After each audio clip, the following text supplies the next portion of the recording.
great. Nice to meet you. Where are you Awesome. located? I'm in Brisbane, Australia. Yep. Oh, excellent. So what time are you at right now? It's about 12:30 a.m.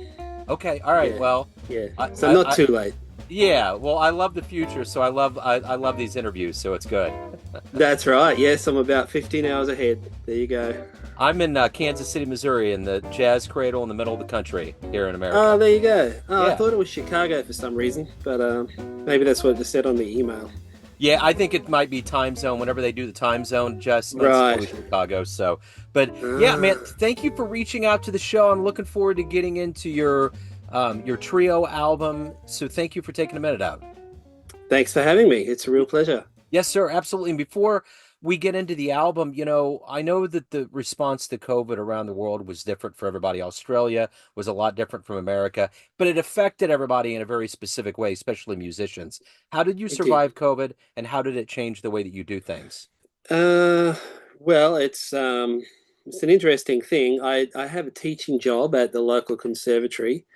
And we did manage to pivot to basically people teaching and working from home.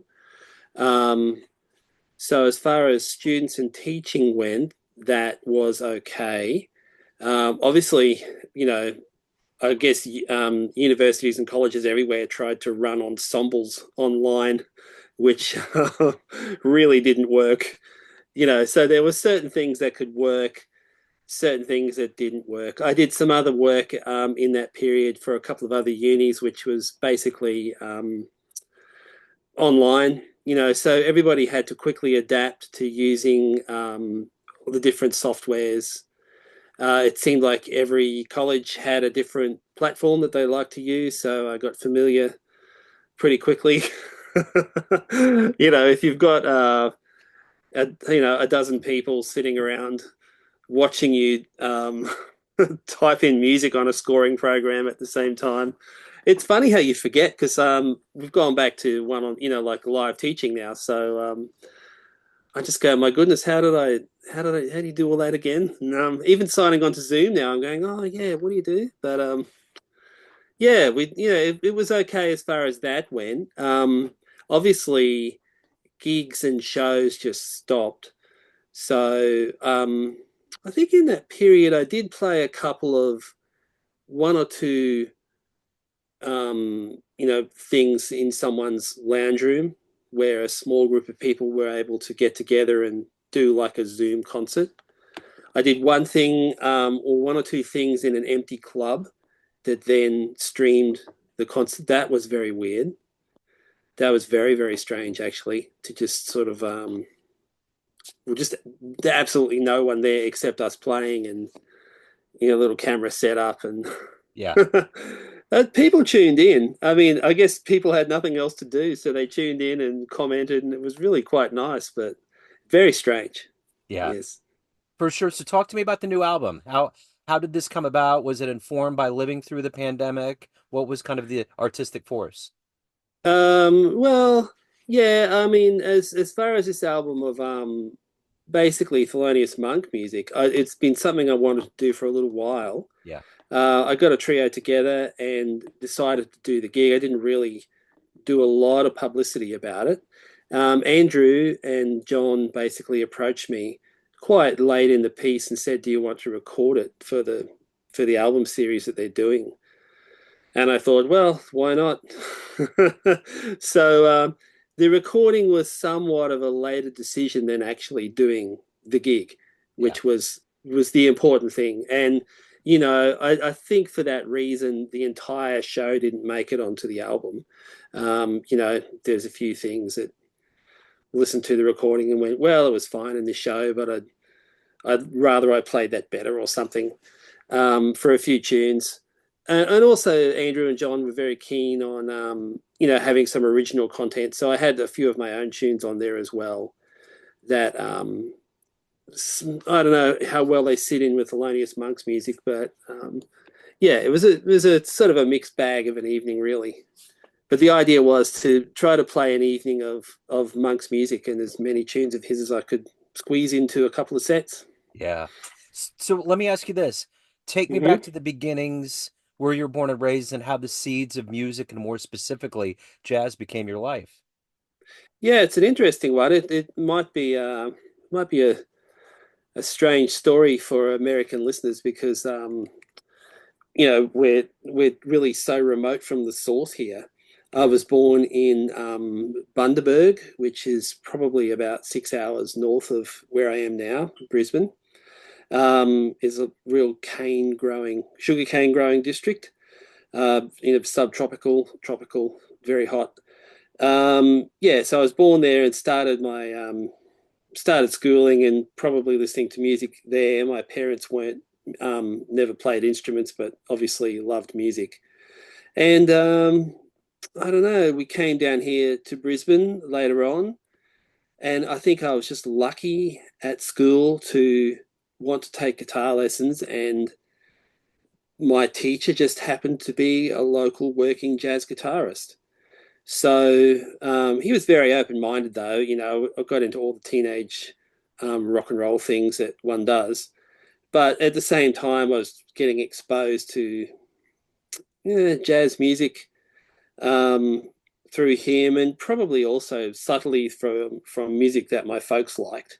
I mean, my mother was a big country and western fan, so I heard a lot of that music. But I mean, of course, in amongst all that, she loved Willie Nelson. So I heard Willie Nelson playing standards, and could put together the fact of Willie Nelson playing Stardust, Louis Armstrong playing Stardust, and the whole thing kind of connected that way.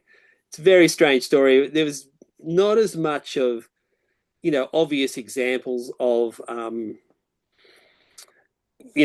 people practicing the music right in front of you day in day out, like you would obviously get in the big centers of the states. But in that period, which is when I was a student, there was still the period of the traveling virtuoso. I don't know if that happens as much now, but where like a major jazz figure would just travel by themselves somewhere, pick up a local rhythm section, and do gigs.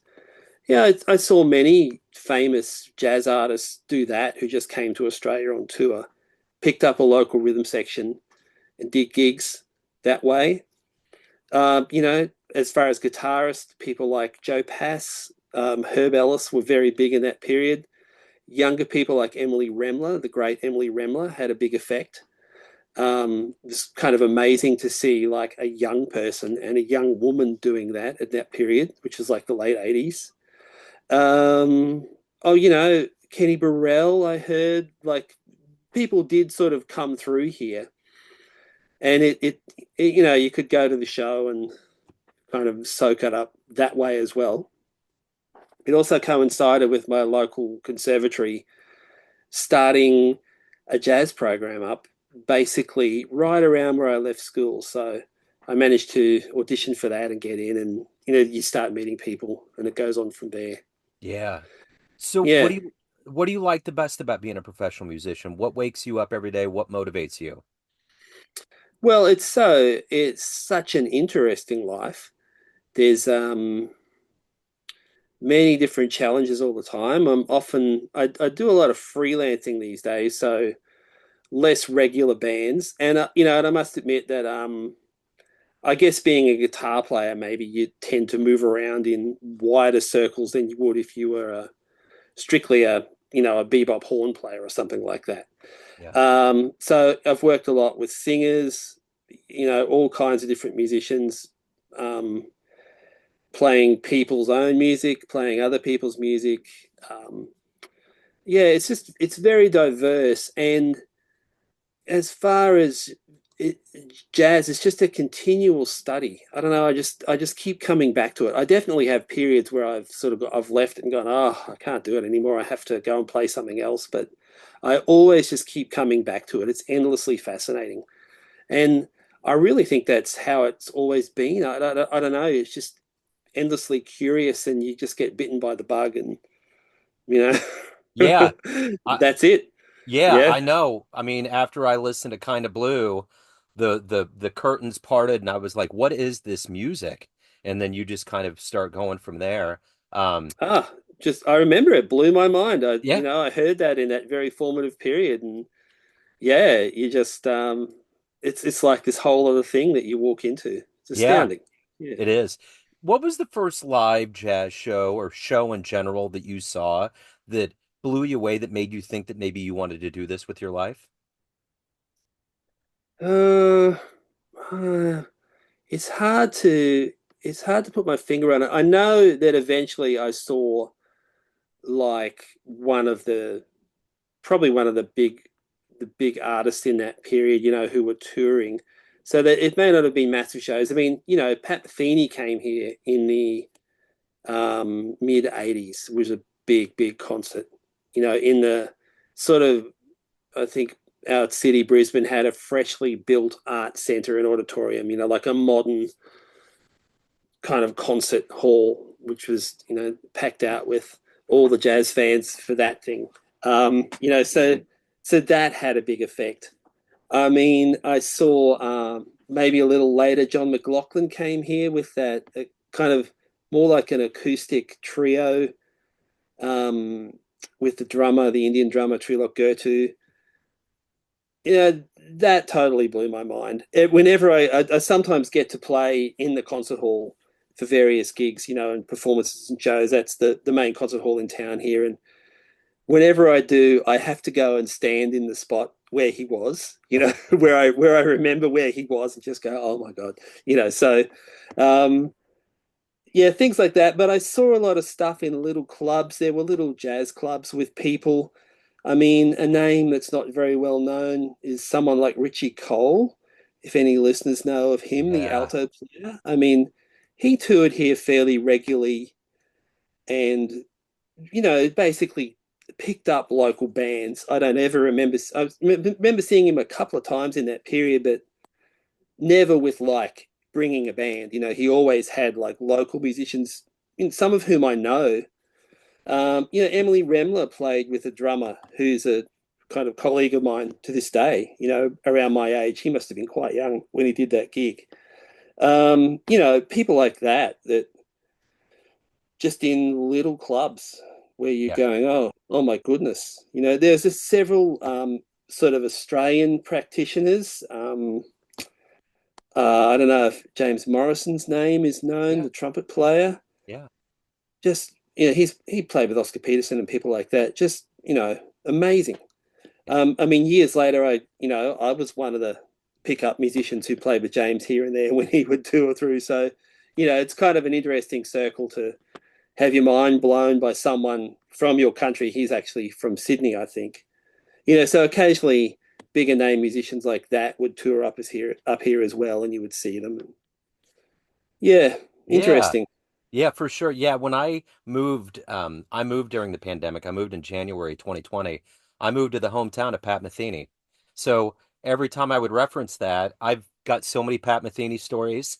And it's Mm-hmm. amazing how much he did. And during the pandemic, a local author wrote about his time in Kansas City, how much he did, like when he was in high school and how he got around. So it's amazing how much he's permeated the world of not only jazz, but music in general. Mm. Oh yeah, yeah. It's a massive influence. Um, I don't know. The As far as what seems to be in fashion or not, like maybe he's a little older now, so the young people are listening more to Julian Lage or something. Like I've got a lot Yeah. of students who are more inclined to listen to him. But yeah, in my day, Pat Metheny and people like John Schofield and Bill Frisell were all still the relatively young guns of the thing. I see Mike Stearns going to he's on tour in Australia soon. Back in the like May nearly 30 years ago now, I must have been in a band that supported him at a gig, a big club, and got to meet him and hang out, and he was very nice. And it's just it does stay with you, that stuff, when you meet those big figures like that. You And you're know, like, man, I've just met someone who played with Miles. I mean, oh my right. god, you know. You know what's weird? I interviewed him yesterday afternoon for the first Mm, time, and I was just blown away by how cool he was, how grounded and how nice, and just well, just a genuinely cool cat. So yeah, I get it. definitely. And he kept referencing Miles, and whenever you talk to someone that references like a Titan like that, you're just like, wow. You know, that was kind of the beginnings of his real music journey. And I mean, he was with one of the best players in the world of jazz ever. It's crazy. Oh yeah, yeah, yeah. So it's been interesting. In Australia, we do have contact with people, but we're also quite a long way from the center of it. Yeah, You know, I mean, maybe the States is a little like that too. It's maybe it's only really New York where you could go, oh, I'd like to hear Mike Stern play tonight. And, yeah, you know, you go, oh, there's a bar where he's playing, you yeah, know. yeah, Yeah. So, and I believe he still does that, like just goes out and plays bars, you know, gigs and kind of continually works on things. So, yeah, it's another thing to be able to see people doing that. yeah, yeah, But yeah, it just seems to be the way things are now. You can, you know, a lot of answers are in your living room and your record collection, so yeah, it's good. for sure. So at the end of the Yeah. day, I'm curious, Jamie, everyone has a perception of you, family, friends, fans, but you run the show. What's your perception of you? Who do you think you are? Well, I think I'm a local player.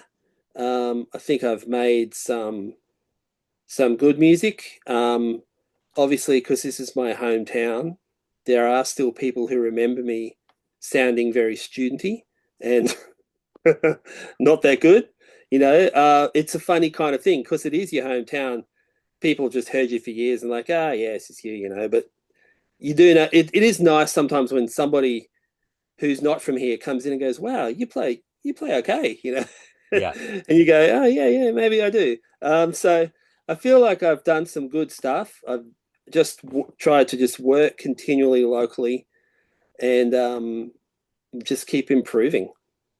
It's really what I've strived to do, and probably also with teaching, just try to be an example of for students of just a working musician who has a family and is working and just leading like a regular life, but also trying to do some art and play music and be creative. for sure. So Hmm. Live at JMI is the latest album. If anybody wants to pick that up in the best way to benefit you, catch you live, any of the good business in your world, where can they go? What else have I got on? Let's see. I've just been playing with a local blues band lately, which has been fun, playing the blues with an outfit. So you could catch me doing that. I play a lot of acoustic guitar with people. Often work with singer-songwriters. There's several vocalists who I've worked with. There's a couple of nice ones. A singer named Ellie Hoyt. People might have run into her. She's been in London. She's just come back to Australia. Another great singer, Chanel Lucas, who's done a bit of work in the States. You know, different kinds of singers and players that I've worked with. So, yeah, I've got that blues project. I've got freelance on. I've got this. I have an album of my own called Over the Arch, which people can find on Bandcamp, which is a lot of acoustic music, strings. It's a little bit mellower. Cool. Yeah, so I Excellent. keep working on it. Hmm. Yeah, for sure. Jamie, this has been great. I'm so glad that we connected. Thank you, sir. Thank you for your story. Thank you for your time. Best of luck with the album and everything that comes your way. Thank you so much for reaching out. It's been lovely to speak.